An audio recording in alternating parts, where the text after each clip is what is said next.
Happy cuan buat para cuan mania. Hari ini kita akan menganalisa 6 emiten saham BBNI, UNTR, INDI, ENRG, dan juga APLN. Baik, kita segera lanjut ke emiten yang pertama, BBNI.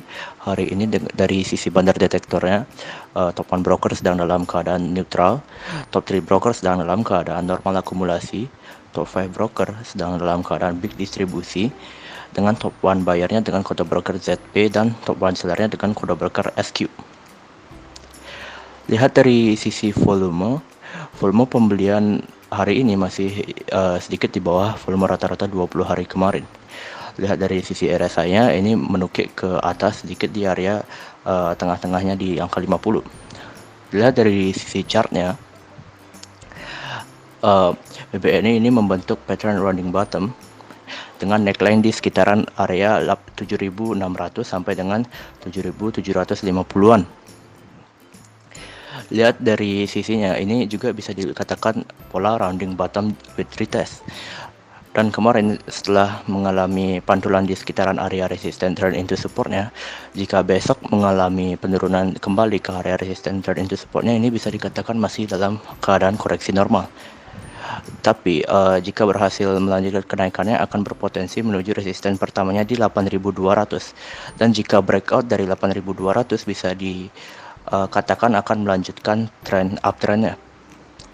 Untuk emiten yang kedua, UNTR, United Tractors Tbk, ini hari ini dari kode brokernya ini top 1 broker sedang dalam, dan top 1, top 3 dan top 5 brokernya sedang dalam keadaan big akumulasi dengan top 1 buyer dengan kode broker KZ dan top 1 seller dengan kode broker YU. Oke, dilihat dari sisi volumenya dulu. Ini hari ini volume pembelian masih kecil dibandingkan volume penjualan kemarin-kemarinnya yang di atas rata-rata volume 20 hari kemarin. Lihat dari sisi chartnya, ini sedang dalam pembentukan pola cupboard handle, dan jika lihat dari time frame yang bukan time frame, tapi jika dilihat dalam jangka waktu yang pendek, ini sedang dalam pembentukan Elliott wave yang keempat dengan retracement di area Fibonacci 38,2%. Mengapa saya bisa katakan bahwa retracement hanya akan ke sekitaran 38 sampai 50%? Karena di dalam pembentukan wave 2 ini sudah menuju di atas retracement di atas angka 50%. Jadi biasanya wave 4 ini lebih cenderung jika wave 2 di atas 50% retracementnya, wave 4 biasanya di bawah 50% retracementnya. Dan karena volumenya masih volume pembelian masih kecil, ini bisa dikatakan jika besok kembali ke area retracement 38,2% ini masih bisa dikatakan koreksi normal dan sedang dalam masa konsolidasinya. Tetapi jika berhasil memantul, akan menuju neckline dari pattern cupboard handle-nya terlebih dahulu di sekitaran harga 27.700-an. Dan dengan target wave 5-nya di Fibonacci 161,8% di sekitaran harga 29.100-an. Dan jika bisa cupboard handle ini bisa dikatakan valid, bisa saja mengalami kenaikan. Dilihat dari mencarinya di ada tokek dari chartnya dah. Oke. Lihat dari sisi chartnya, ini bisa dikatakan dalam time frame lamanya ini bisa dikatakan sedang dalam pembentukan pola cupboard handle. Tapi jika lihat dari jangka dekatnya, ini bisa dikatakan sedang dalam pembentukan wave 4 dari teori Elliott wave-nya. Dan potensi koreksi wave 4-nya ini menurut saya hanya akan ke sekitaran 38,2%-an. Kenapa saya bisa bilang begitu? Karena dalam retracement di wave 2-nya ini sudah melebihi 50% dan meretrace di area 61,8%. Jadi wave 4-nya ini lebih memiliki kecenderungan hanya akan melakukan retracement sampai 38 sampai 50% saja. Jika berhasil memantul di area wave 4-nya ini, bisa berpotensi langsung membentuk wave 5 yang akan sekaligus juga breakout dari pattern cupboard handle-nya dengan neckline di area 27.700-an. Untuk besok kemungkinan jika ada melakukan penurunan lagi ke sekitaran area 38,2%-nya, ini masih bisa dikatakan koreksi normal dan masih dalam keadaan konsolidasi pembentukan wave 4. Karena bisa dibilang juga hari ini pembelian volume pembelian masih kecil dan tekanan jualnya masih sangat besar.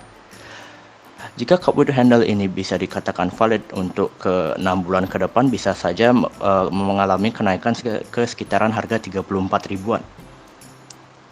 Oke, untuk emiten yang ketiga, Harum Energy. Dari sisi bandar detektornya ini top 1 broker sedang dalam small distribusi, top 3 dan top 5 broker sedang dalam keadaan big distribusi, dengan top 1 buyer dengan kode broker PD dan top 1 seller dengan kode broker CC. Harum telah mengalami ARB selama 2 hari berturut-turut, dan 2 hari terakhir ini bisa dikatakan market mulai merespon di area support, resistance turn it into support, dan juga di area MA50 nya. Lihat dari sisi volumenya dulu, ini volume penjualannya sudah sangat-sangat kecil dibandingkan beberapa hari kemarin, dan volume pembeliannya juga sudah lumayan tinggi di atas rata-rata volume 20 hari kemarin. Dilihat juga dari sisi chartnya, ini MA20 dan MA50 nya sudah juga melakukan golden cross, dan juga setelah konsolidasi selama beberapa bulan dari bulan Desember sampai Februari dan melakukan breakout dari konsolidasi tersebut, dilihat harga sudah kembali ke area konsolidasi tersebut. Jika besok mengalami sedikit penurunan sampai di sekitaran area MA50 di 11.000, harga 11 ribuan, ini masih bisa dikatakan koreksi normal. Dan jika berhasil memantul di area MA50 dan resisten turn itu supportnya di harga 11 ribuan, ini bisa saja berpotensi akan melanjutkan kenaikannya dan menutup gapnya di harga 12.800-an. Untuk emiten yang keempat, INDY, Indika Energy Tbk, ini dari sisi bandar detektornya top 1 broker sedang dalam keadaan small distribusi, top 3 dan top 5 broker sedang dalam big distribusi, dengan top 1 buyer dengan kode broker ZP dan top 1 seller dengan kode broker PD. Hampir sama dengan emiten yang sebelumnya. Ini bisa dilihat dari sisi volume juga, volume penjualannya sudah mulai sangat-sangat kecil, jauh di bawah area rata-rata volume 20 hari kemarin. Lihat dari sisi chartnya juga, untuk ini membentuk pola rounding bottom dengan resisten turn it into supportnya di sekitaran harga 2350-an, dan juga ini setelah mengalami ARB selama 2 hari berturut-turut, market mulai merespon di sekitaran area resisten turn it into supportnya, dan ini juga bertemu dengan MA20-nya. Jika menembus dari area resistance turn into supportnya, berpotensi akan melakukan penurunan sampai di resisten dari continuation pattern ascending triangle-nya. Jadi bisa melakukan cut loss dan bisa melakukan pembelian lagi jika sudah mendekati area resisten dari ascending triangle-nya. Sekaligus juga ini ada area demand di sekitaran area harga resisten dari ascending triangle-nya. Untuk emiten yang kelima, APLN, ini merupakan dari saham dari sektor properti juga yang sekarang juga masih dibincang-bincangkan di sekitaran. Dengan sisi bandar detektornya, dari sisi bandar detektornya, top 1 broker sedang dalam keadaan netral, top 3 broker sedang dalam keadaan normal distribusi, dan top 5 broker sedang dalam keadaan normal distribusi juga, dengan top 1 broker dengan top 1 buyer dengan kode broker PD dan top 1 seller dengan kode broker DH. Ini dilihat dari sisi volumenya juga, bisa dikatakan ada volume yang cukup besar di tanggal 9 Maret 2022 kemarin, dan setelah mengalami kenaikannya signifikan sebesar hampir 10%, ini bisa dikatakan masih dalam keadaan normal dengan volume yang bisa dikatakan tekanan jualnya masih lumayan kecil. Lihat dari sisi chartnya juga, MA20 dan MA50 nya sudah melakukan golden cross, Dan hari ini harga berhasil tutup di atas area MA50 dan 20-nya. Ini bisa dikatakan cukup menarik. Mengapa? Karena jika berhasil memantul di area MA50-nya, ini bisa menuju MA100-nya. Dan karena harga sahamnya yang cukup murah, ini bisa mengalami kenaikan sebesar 6-7%. Tetapi jika melakukan breakdown dari MA50-nya, ini disarankan untuk melakukan cut loss karena bisa mengalami penurunan yang cukup signifikan sampai di sekitar 112-an. Untuk resisten pertamanya bisa digunakan MA100 sebagai resisten pertama, dan resisten keduanya bisa digunakan MA200 sebagai resisten keduanya. Untuk emiten terakhir yang kita akan bahas hari ini, ENRG, Energi Mega Persada Tbk.